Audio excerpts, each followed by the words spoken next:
The mind is like a battlefield. It's not visible from the outside, but we are all fighting in one. And if you go in unprepared, without strategy, without courage, they shoot you down. Doubts, fears, laziness, criticism, loneliness, failure, they all shoot you down. And they don't kill you with a single shot, no. They wear you down slowly, like a drop falling on a stone until it breaks it. We live in times where weakness is disguised as comfort, where everything has to be fast, validated, approved by others, where feeling a bit of discomfort already seems like a punishment. But the world is not going to stop for you to breathe.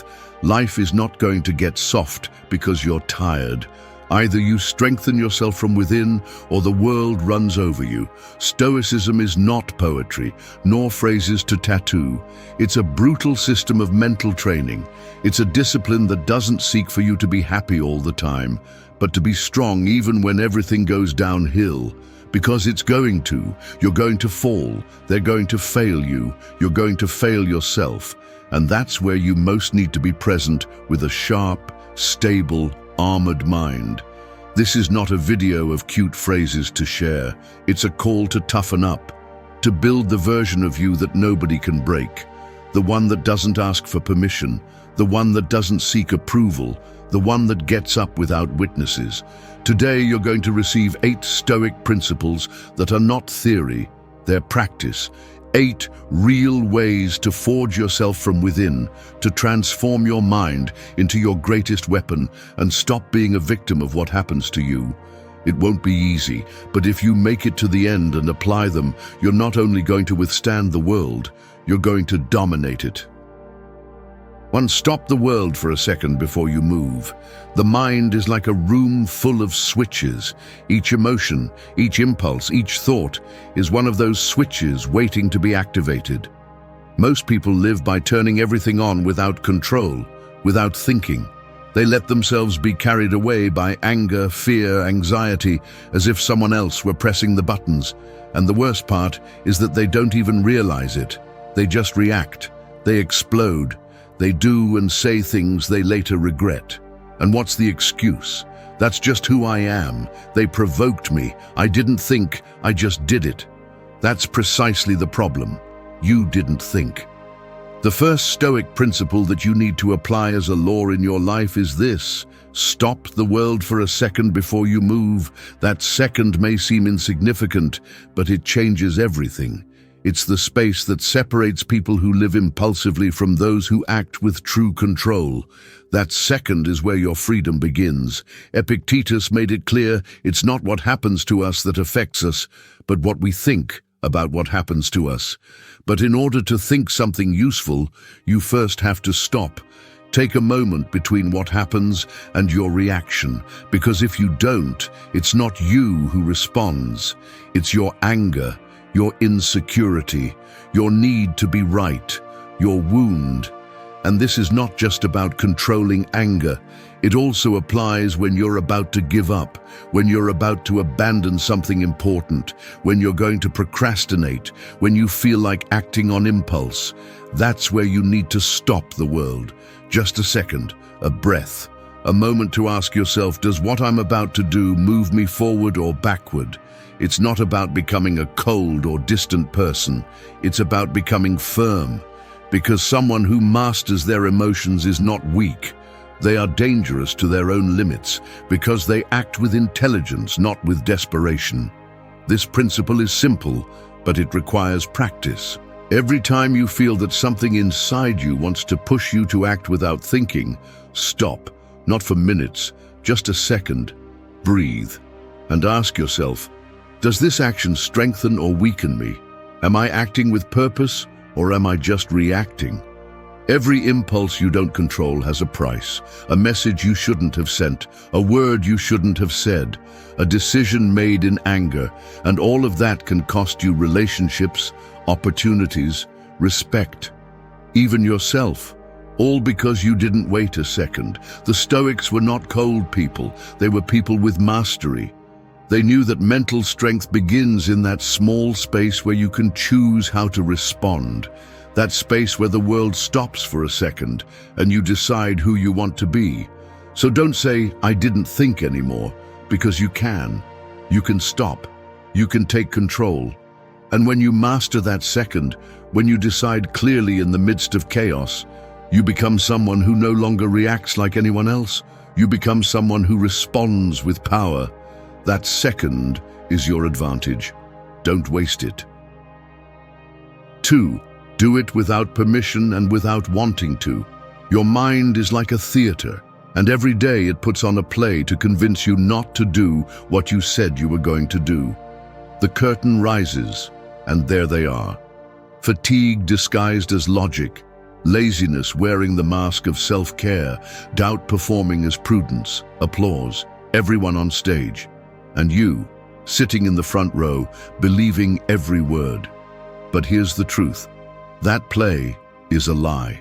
That story where you need to feel ready to take action, that idea that motivation has to come first, that tale that it's better to wait for the right moment. All of that is just an old script written by the weakest part of you. And if you really want to grow, you have to stop being a spectator. You have to get up from your seat, walk onto the stage, and tear the script to pieces. Because there's only one way to become truly strong. Do it without permission and without wanting to. Discipline doesn't appear in moments of inspiration. Discipline is built in the dark, when no one sees you, when you're out of energy, when everything hurts, when all you want is to give up. And right there, in that exact spot, is where most people quit, because they're waiting for their body to say yes, for their mind to say let's go.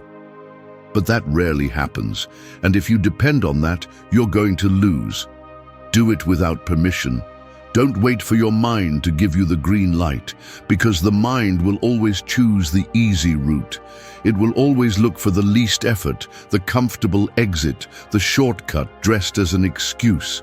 It's not your enemy, but it's not designed to push you to your limits. It's built to survive, not to stand out. And that's why, if you want to move forward, you're going to have to ignore it many times.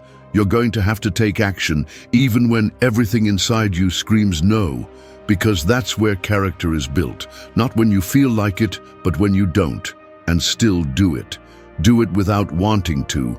Because if every decision depends on how you feel, then you're not making the choice, your emotions are.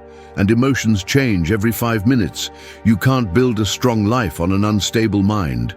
There will be days when you feel empty, exhausted, aimless, days when motivation is nowhere to be found. And those are the days that matter most, because every time you act without wanting to, every time you keep your word even when you have no energy, you're sending a direct message to your mind. I'm in control. And that's worth more than any perfect plan.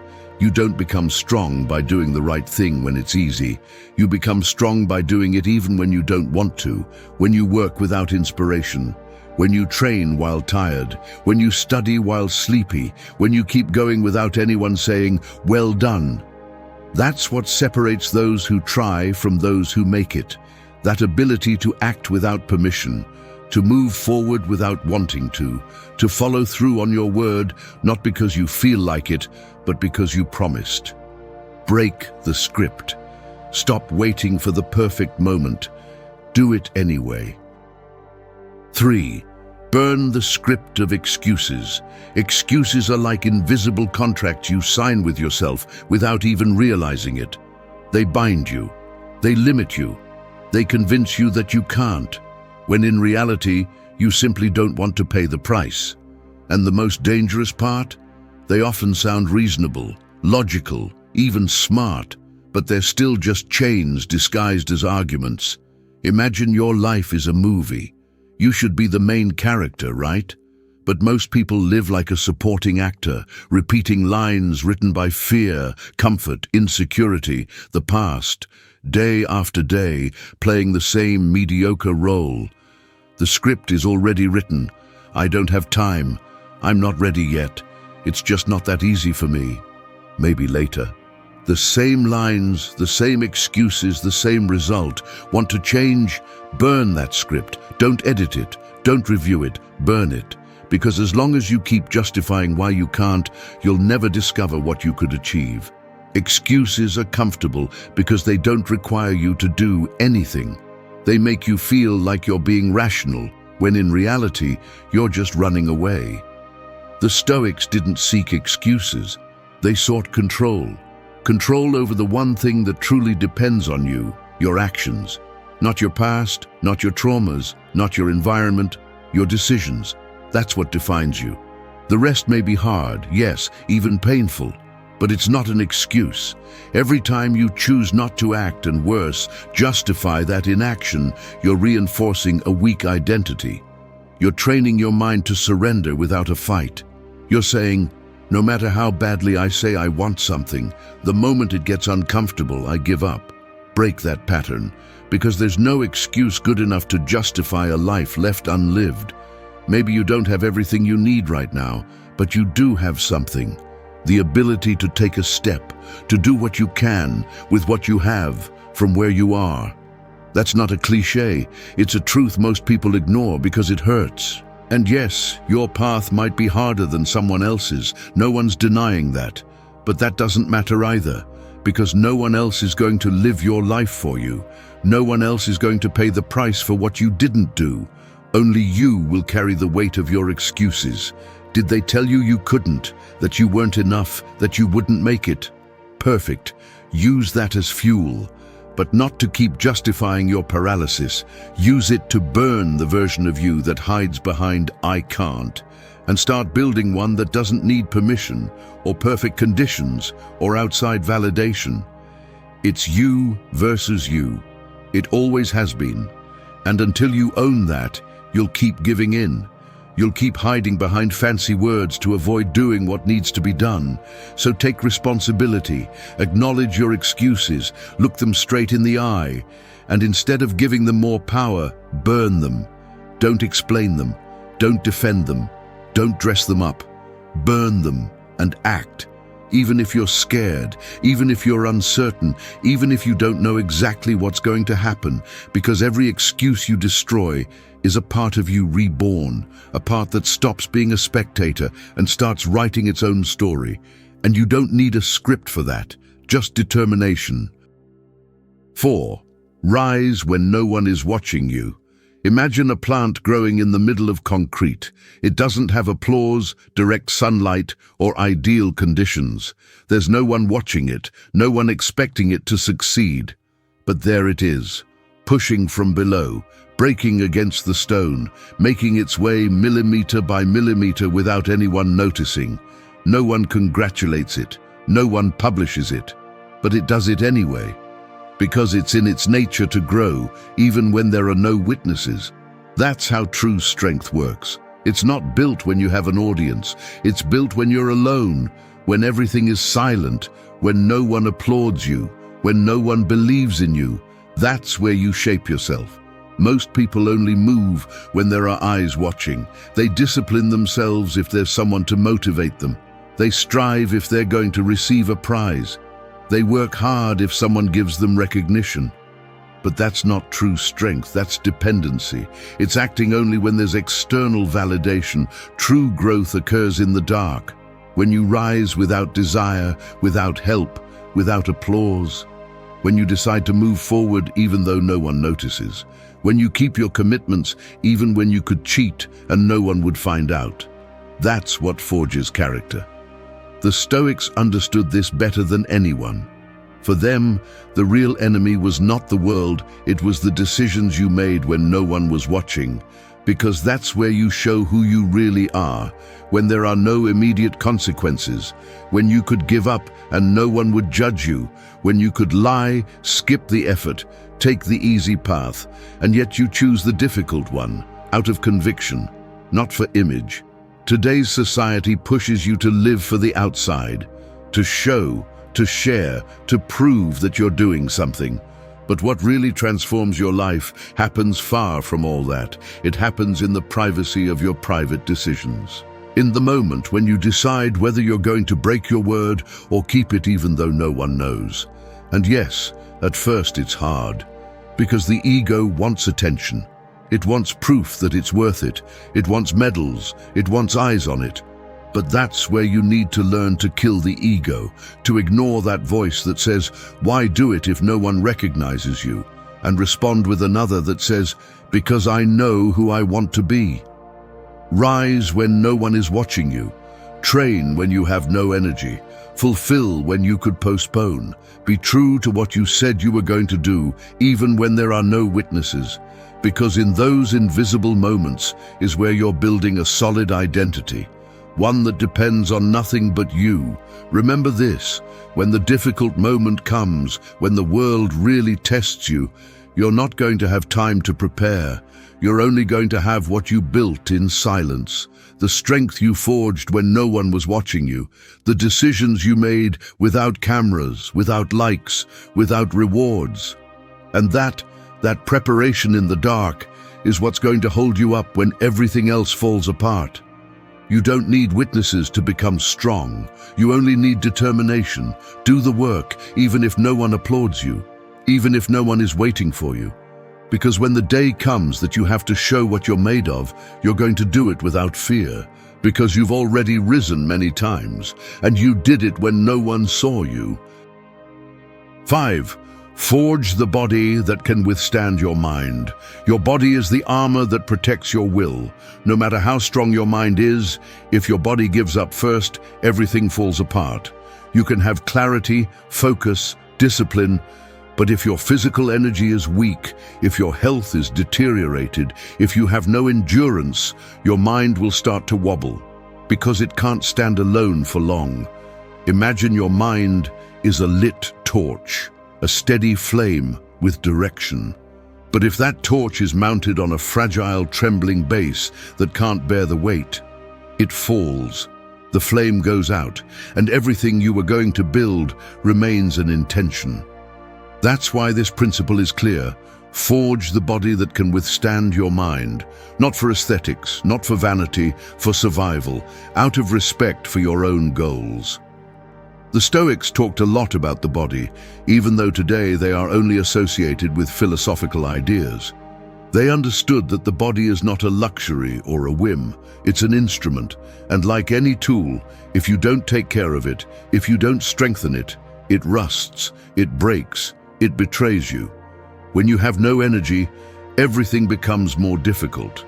It's hard for you to think, it's hard for you to focus, you become reactive, irritable, emotionally weak. Your mind, no matter how powerful, is forced to spend twice the effort to do the same thing. And that's how you fall into cycles of frustration. You know what you want to do, but you don't have the strength to sustain it. Now, no one is telling you to become a professional athlete. It's about functional endurance, not personal records. It's about your body being prepared to accompany your discipline, your habits, your vision, to withstand the workload, the early mornings, the training, the stress, to not become an obstacle, but an ally. Every time you train, you're not just strengthening muscles, you're reinforcing your identity. You're sending a direct message to your mind. I'm willing to endure controlled pain, to prepare against the chaos of the real world. Because that's what training is. It's voluntarily discomforting yourself to toughen up, to be stronger, more stable, more prepared. And when your body is firm, your mind feels safe. When you have energy, you can make better decisions. You can resist the impulse. You can maintain focus. Physical training is not just physical, it's psychological, it's spiritual. It's a way to prove to yourself that you can push yourself and not break. There's something deeply transformative about carrying weight, sweating, getting tired, breathing hard, and still finishing the set. Not only because it improves your health, but because it teaches you a brutal lesson.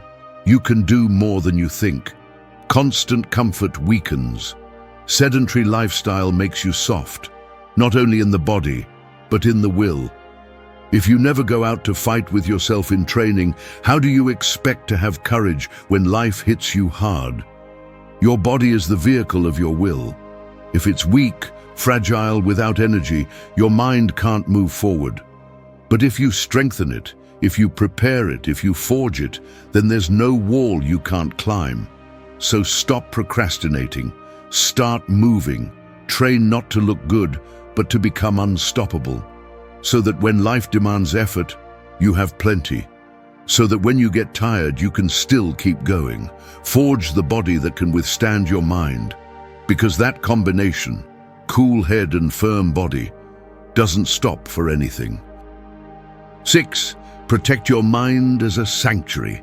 Your mind is like a sacred fortress built high on a mountain, a place where decisions are made that change the course of your life, a space that should be clean, firm, protected. But nowadays, many people have left the door open. Anyone can enter dirty, shout, impose ideas, steal energy, and the worst part is that they don't even notice it.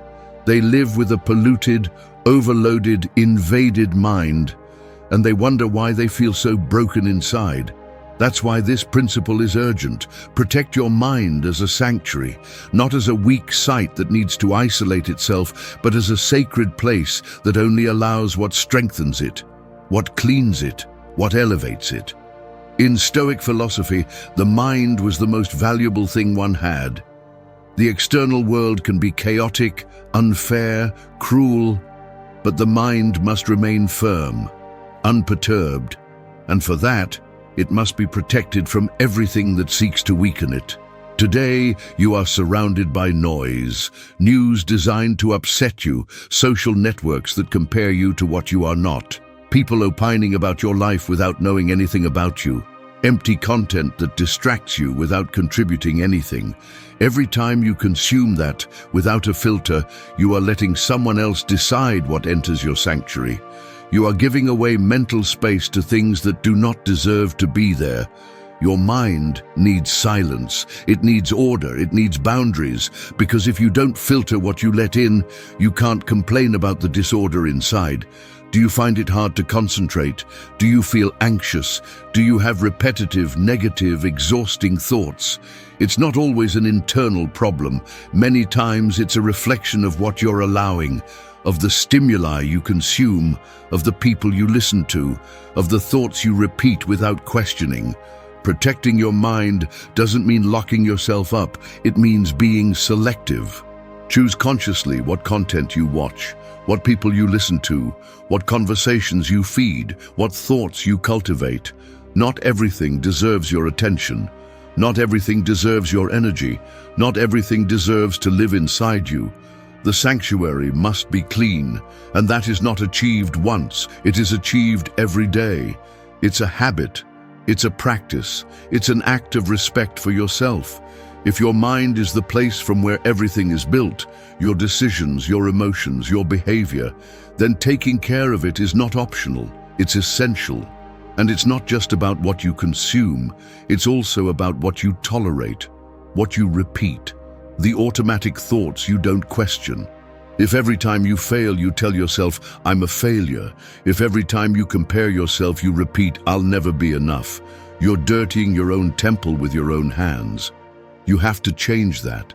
You have to learn to speak to yourself clearly, firmly, respectfully, to question what comes in, to clean what pollutes, to rebuild what others tried to destroy. The Stoics didn't talk about isolation, they talked about inner strength. And that can only be achieved if your mind is a clean, protected, orderly space. A place from which you can resist the chaos of the world without breaking. You can't avoid everything that happens outside, but you can decide what stays inside. And that decision changes your life. So close the door, filter the noise, expel what is not useful. And remember, your mind is not a dumpster for the world's problems. It's a sanctuary. And like any sanctuary, it must be protected with everything. 7. Eat as if you're training your willpower. Your plate is a training ground. Every meal you choose not only nourishes your body, it also trains or weakens your mind. It's not just food, it's an opportunity to practice control, focus, discipline. Because what you do at the table, you do in life. If you can't master your impulses there, what makes you think you'll be able to master them when something truly difficult comes along? Eating should be a conscious act, not an emotional escape. But we live in a culture where food has become comfort, distraction, immediate reward. And there's no judgment in that. We've all fallen there. But there's a point where you have to wake up, where you have to look at what you're doing and understand that every choice is a test, a way to strengthen or weaken your character. When you eat without measure, without awareness, without respect for yourself, you're not only damaging your health, you're training your mind to give in, to have no resistance, to seek the easy way out. And that reflects in everything else, in your habits, in your relationships, in your work. Because what you do with the small, you repeat with the big. Stoicism doesn't tell you what to eat. It doesn't impose a diet on you. What it teaches you is to cultivate self-mastery, to not be a slave to desire, to not let your decisions be governed by the pursuit of immediate pleasure. Eating like a Stoic is eating with intention, with balance, with respect. It's not about punishing the body. It's about not letting the body rule all the time. Because if you obey every impulse you have, you're lost. You're going to fall into every temptation. You're going to give in to any craving, any weakness. You're going to become incapable of telling yourself no when you need it most. Training the will starts there, in the everyday. In the moment when you see something that tempts you and you ask yourself, does this strengthen me or weaken me? Not from guilt, not from obsession, but from awareness, from the clarity that you're forming character every time you decide with purpose. And of course you can enjoy. Pleasure is not the enemy. The problem is when pleasure rules, when you can't stop, when you use food to cover emotions you don't want to face, when you need to fill a void that isn't filled with sugar or fat, but with purpose and direction. If you really want to be strong, start with what you put in your mouth. Eat as if you're training your willpower. Because that's exactly what you're doing. You're practicing telling yourself yes to what strengthens you and no to what only satisfies a momentary impulse. And that habit, although it may seem simple, builds you. It sharpens you. It makes you a person who doesn't need to be motivated to choose well. A person who doesn't betray themselves every time something tempts them. A person who knows what they want and acts accordingly, not based on how they feel in the moment. Remember this, self-mastery isn't only trained in the big challenges, it's trained in what you do every day, on your plate, in your kitchen, in the moment when you choose to take care of yourself, not out of obligation, but out of respect. Eat as if you're training your mind, because deep down, that's exactly what you're doing. 8. Seek your secret weapon in solitude. Solitude is like a dark cave in the middle of a mountain. Most people pass by. Some peek in, feel the cold, the silence, and retreat. Others enter by mistake, get trapped with their thoughts and run away. But there are those who enter with their eyes wide open. They walk without fear, sit in the center of the darkness. And there, without distractions, without noise, without masks, they find something that no one else can give them. Clarity, strength, purpose. They find their secret weapon. Today, everything is designed to prevent you from being alone with yourself. The noise is constant. The entertainment is endless. You can spend whole days surrounded by screens, notifications, other people's voices. But how many times do you sit alone, doing nothing, just with yourself, without rushing to fill the void with something external? Most people fear that silence, because in solitude, the truth appears. There are no filters there. There are no characters to play. There is no one to impress. It's you against you. And if you don't know who you are, if you don't know what you want, if you can't stand yourself, you will escape again and again to the superficial. But the Stoics did not fear solitude. On the contrary, they sought it, not as selfish isolation, but as a sacred space to sharpen the mind, to observe oneself, to strengthen oneself, because they understood something that many forget. In solitude is where the soul is trained. That's where you face your real questions. Why do you do what you do? Who are you trying to please? What are your fears? What are you avoiding facing? Are you living your life or the one others expect of you? These questions are not answered with noise. They are answered in silence, in presence, in brutal honesty with yourself. And that exercise, as uncomfortable as it may be, transforms you. In solitude, you learn to depend on yourself, not to need someone to motivate you, validate you, rescue you. You become responsible, you become strong, because you understand that no one is going to come to save you, that no one can live for you, that if you don't know yourself, if you don't support yourself, if you don't guide yourself, you will end up following the noise of the world and losing yourself. And no, it's not easy, because solitude also shows you your cracks, your wounds, your mistakes. But there lies the power in learning to see all that without running away, in observing your shadow without destroying yourself, in forgiving yourself without weakening yourself, in demanding of yourself without punishing yourself. When you learn to be alone and enjoy it, everything changes. You no longer act out of fear of abandonment. You no longer accept any relationship just to not be alone. You no longer sell yourself for cheap attention. You no longer need to fill every minute with distraction, because you know who you are, and that makes you dangerously strong.